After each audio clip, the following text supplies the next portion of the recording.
José Camus, José Alexander Camus Cuba. ¿Qué tal, doctor? Como siempre, un gusto, como todos los lunes, como siempre, un gusto tenerlo aquí en Pasajeros. Aló.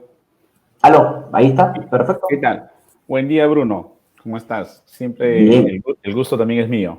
No, al contrario, siempre es un, además de nutrirnos de buena temática y de conocimiento. Por ejemplo, hoy día, a ver si aprendí, exequatur, no, lo dije mal, ¿cuál es el término exactamente? Exequatur.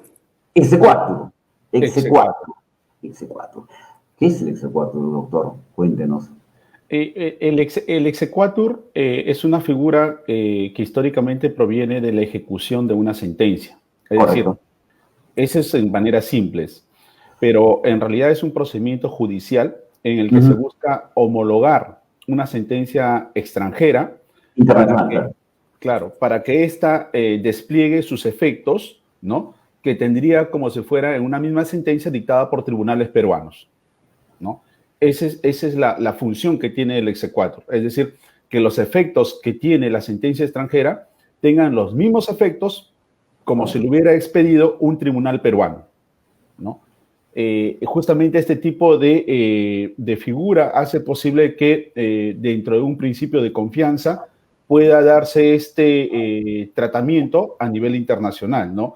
Eh, Muchos tratadistas lo han tratado porque es una figura que armoniza el derecho internacional privado también. La finalidad, obviamente, como diría un procesalista, Sentis Melendo, dice que la finalidad del juicio, en este caso de reconocimiento, no puede ser otra que preciso determine si a una sentencia extranjera se le puede Ujú. dar la consideración de una sentencia nacional.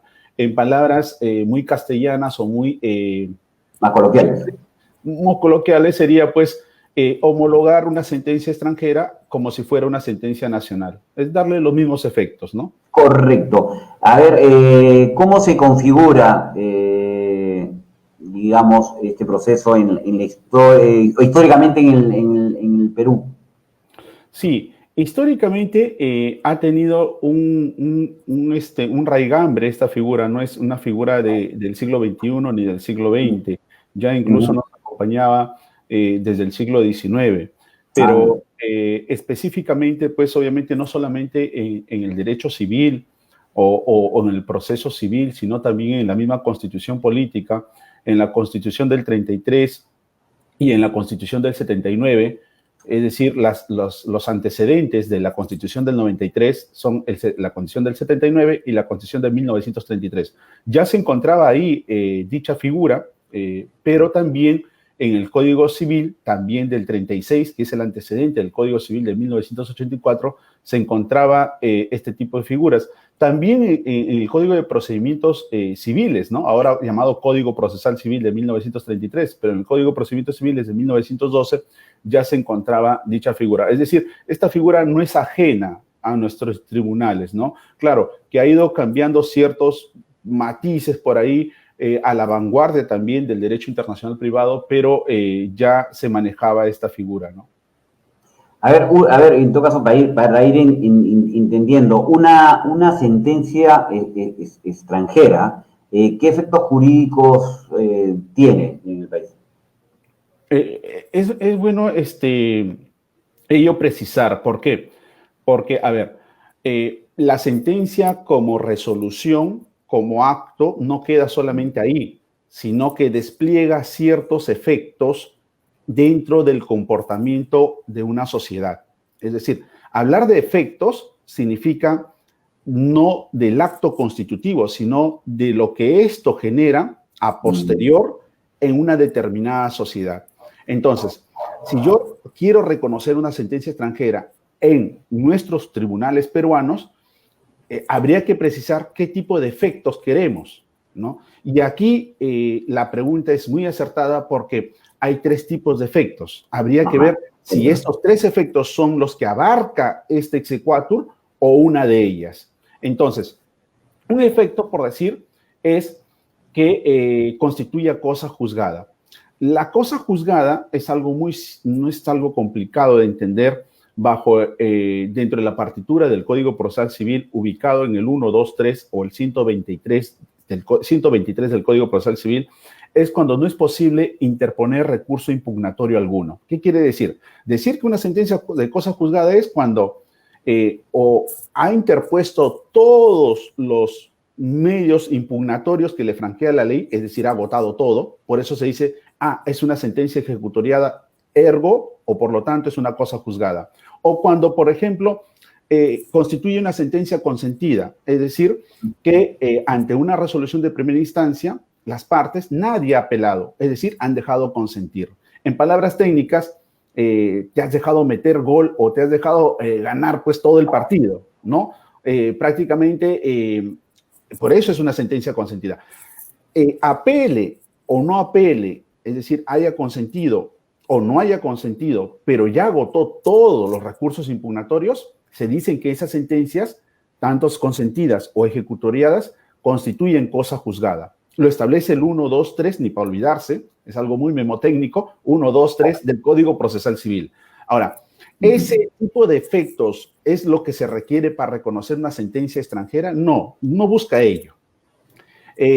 Ahora, otro punto es, los efectos que despliega dicho tipo de instrumento requiere, para poder tener fuerza probatoria, ya la magistrada del Tribunal Constitucional y que goza en paz descanse el doctor Álvaro Orlandini, cuando estaba la doctora Adelia Reboredo, señalaban que el mismo artículo 2109 del Código Civil se refiere al valor probatorio de las sentencias extranjeras. Es decir, pero para tener este valor probatorio no se requiere el procedimiento del exequatur. Entonces uno se pregunta, entonces para que constituya cosa juzgada no se requiere el procedimiento de exequatur. Para que constituya fuerza probatoria tampoco se requiere el procedimiento de exequatur. Y entonces uno dice, ¿y en qué tipo de efectos entonces se requiere para que constituya el exequatur? Y ahí, sí, y ahí viene, justamente exequatur proviene o deriva del latín de ejecución o ejecútese. Entonces, justamente este tipo de efectos es lo que busca la ejecución de las sentencias, busca que una sentencia que se ha dado en España o en Francia o en Italia pueda tener los mismos efectos aquí en el Perú. Pero para ello, entonces, para que sea materia de ejecución, los tribunales peruanos tienen que calificar no el fondo, sino la forma, ¿no? Porque el fondo ya ha sido discutido en otras latitudes o en otros estados. Lo que aquí se va a revisar solamente es la forma. Y si cumple con la forma, tendrá los mismos efectos para que aquí en el Perú también se pueda cumplir dicha sentencia extranjera, ¿no? Correcto. A ver, interesante. Sobre su requisitos para su tramitación. Sí, muy aparte dentro de una estructura del derecho civil, aparte del 2102 y el 2103, ya está de forma taxativamente regulado en el 2104. El 2104 nos establece aproximadamente 8 requisitos. El primer requisito es que no resuelve es decir, que la materia no se resuelve sobre asuntos de competencia peruana exclusiva. El segundo requisito es que el tribunal extranjero haya sido competente para conocer el asunto, de acuerdo a sus normas de derecho internacional privado y a los principios generales de competencia de procesal internacional. Un tercer requisito es que se haya citado al demandado, esto justamente en resguardo de un principio del derecho a la defensa o de igualdad de armas, es decir, que se haya citado al demandado conforme a la ley del lugar del proceso, es decir, que se le haya concedido el plazo razonable al menos para que pueda comparecer en la medida para otorgar el debido proceso. El punto número 4 es que la sentencia tenga autoridad de cosa juzgada, es decir, que en el país extranjero ya no haya habido otro medio impugnatorio que interponerse, por decirlo así, porque no es que voy a utilizar una sentencia extranjera para que aquí en el Perú lo haga valer con la calidad de cosa juzgada. Eso no se puede dar, sino que en el país extranjero, en el estado extranjero, en algún estado extranjero internacional, ya debe tener la calidad de cosa juzgada para que aquí obviamente solamente se pueda calificar la forma más no el fondo. Un otro requisito es que no exista en el Perú juicio pendiente entre las mismas partes, porque si sobre dicho tema ya hay una discusión o una litis o un pleito, es decir, vamos a homologar una sentencia extranjera, pero sobre este punto también se está viendo los tribunales peruanos, prácticamente traería un conflicto de intereses o un adelantamiento de criterio. Por lo tanto, no debe existir un juicio pendiente entre las mismas partes en el Perú sobre el mismo objeto. El sexto requisito es que no sea incompatible con otra sentencia, es decir, que reúna con otra sentencia que reúna los requisitos de reconocimiento y ejecución. Y casi los dos últimos requisitos, principalmente este es que no sea contraria al orden público ni a las buenas costumbres. Ojo, el orden público en cuanto que esta sentencia extranjera no contravenga normas imperativas ya establecidos en nuestro ordenamiento jurídico. Eso es el orden público. Y las buenas costumbres, bueno, ante este tipo de calificación, obviamente existe por el término del hábito, de la performance que tiene obviamente un Estado en cuanto connotaciones ya también morales o cívicas. Pero, y el último que a mí me parece es muy importante es que se pruebe la reciprocidad. Justamente ahí está el punto. Hay un principio de reciprocidad entre los estados. Correcto. Y, bueno, acá le iba a preguntar sobre casos frecuentes, más allá de que, a ver, una amiga, y en todo caso le hago la consulta, ¿cómo divorciarse en el Perú siendo extranjero? Me hace la consulta personal. Pero antes, a ver, casos más frecuentes, y después le contesta la otra, por favor. Sí, en realidad, ojo que no solamente es materia de derecho civil, porque se ha visto en materia de derecho penal, es que lo que pasa, un hecho fáctico puede tener ciertas múltiples aristas o connotaciones de diferentes ramas del derecho. Por ejemplo, la restitución de una menor de edad.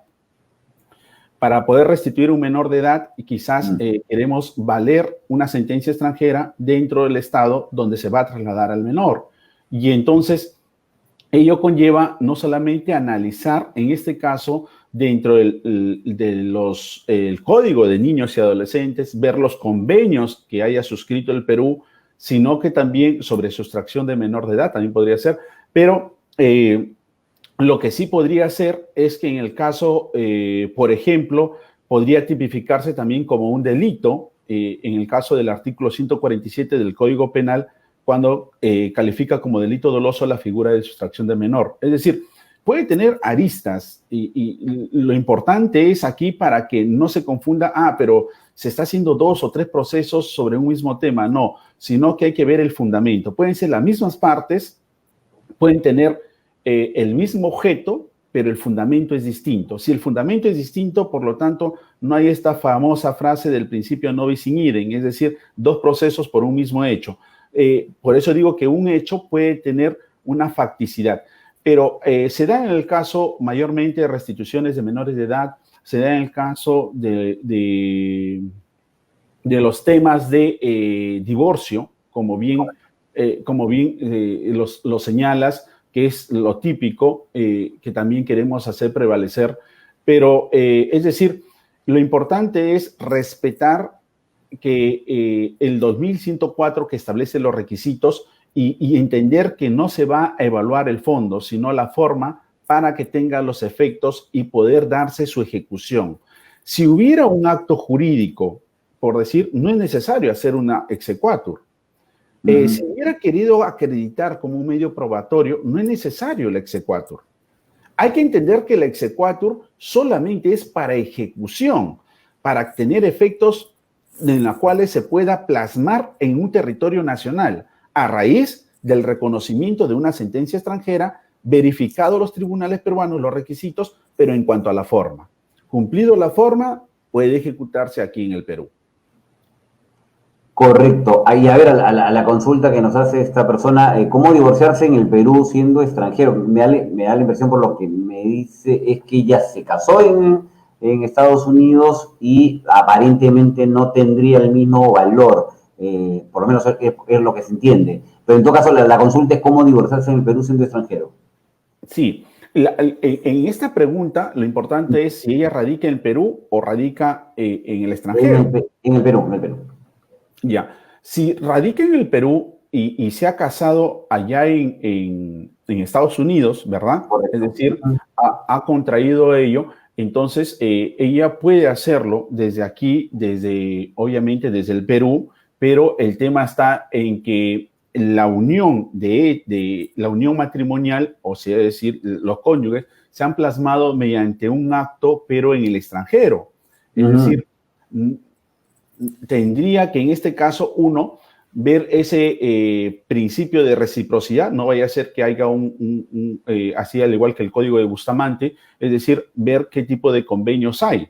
Eso es por un lado. Pero por el otro lado, lo normal es que si se encuentra en el Perú y está en el extranjero y tiene un familiar en el extranjero, que le dé un poder consular. Es decir, un poder consular a través, esto no tiene nada que ver con el S4, es algo más práctico. Que vaya al consulado peruano, bueno, lo apostille el poder y que le dé a alguien que está en el extranjero y que le va a tener, en este caso es una representación, van a actuar en nombre y interés de ella. Es decir, supongamos, si el esposo se encuentra en Estados Unidos o se encuentra en Italia o en Alemania, entonces yo me encuentro en Perú, pero yo me casé allá en Estados Unidos o en Italia. Entonces lo que tengo que hacer es hacer un poder notarial o apostillarlo, llevarlo al consulado, que lo remitan allá a la persona y allá esa persona va a ejercer sus intereses en representación del que está aquí en el Perú. Es decir, no creo que tampoco podríamos pasar por el S4. Sería una vía más simple dar un poder a la persona que se encuentra en el extranjero para que le representen en sus intereses, ¿no? Correcto. ¿Cuáles son los tiempos a diferencia de los otros procesos del S4? En realidad, cuando hablamos del exequatur, podemos tener, por decir, una sentencia o en este caso, los plazos a veces, no solamente por la carga procesal, quizás yo diría que lo más importante es que se interpone ante las salas superiores, ¿no? Pero en cuanto al plazo, estadísticamente no es como cuando uno se divorcia, es decir, si uno se divorcia, a veces no se cumplen los plazos, ¿no? Es decir, no siempre se cumplen los plazos tal como se establece la ley, ¿no? Claro. Y esto se maneja dentro de la normativa del Código Procesal Civil, ¿no? Correcto, basado. También me hacen la consulta sobre los montos sobre este proceso. Los montos, mi estimado Bruno, es más fácil ubicarlo dentro de los aranceles que establece el Poder Judicial. Acordémonos que dentro de la Corte Suprema hay un Consejo Ejecutivo que establece los aranceles cada año. Si en el año 2021 no se ha establecido el arancel, porque siempre se establece de acuerdo a la UIT que establece, obviamente, en el Estado peruano, se saca siempre en base a la UIT, a la unidad impositiva tributaria, está en el cuadro de aranceles. Si es que no se hubiera estipulado en un año, por decir, el 2021, sigue permanente o en vigente los aranceles o los cuadros de valores arancelarios del 2020, ¿no? Poner en Google cuadro de valores arancelarios y ahí le sale todos los pagos. Así de sencillo, correcto, sí. Nada, se agradece. Claro, ¿y los modelos de demanda? En este caso, inclusive el consulado tiene un tipo de modelo que ha puesto, bueno, cada embajada a través de su consulado no solamente pone modelos de poderes generales, especiales, modelos de divorcio en el extranjero, es decir, pone un sinnúmero de modelos de demanda. En realidad, el modelo es una técnica que tiene que tener uno en cuenta. A ver, y esto es lo que sucede a nivel, creo que dentro de la comunidad jurídica. No hay un modelo en específico, no hay un modelo correcto.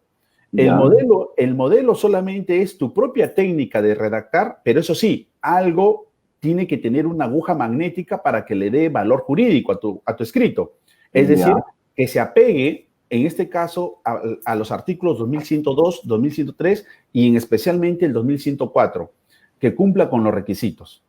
Porque el modelo de demanda, obviamente, es creo yo, un rezago de creer que hay plantillas porque cada caso es distinto. Correcto. Y esto hay que entender.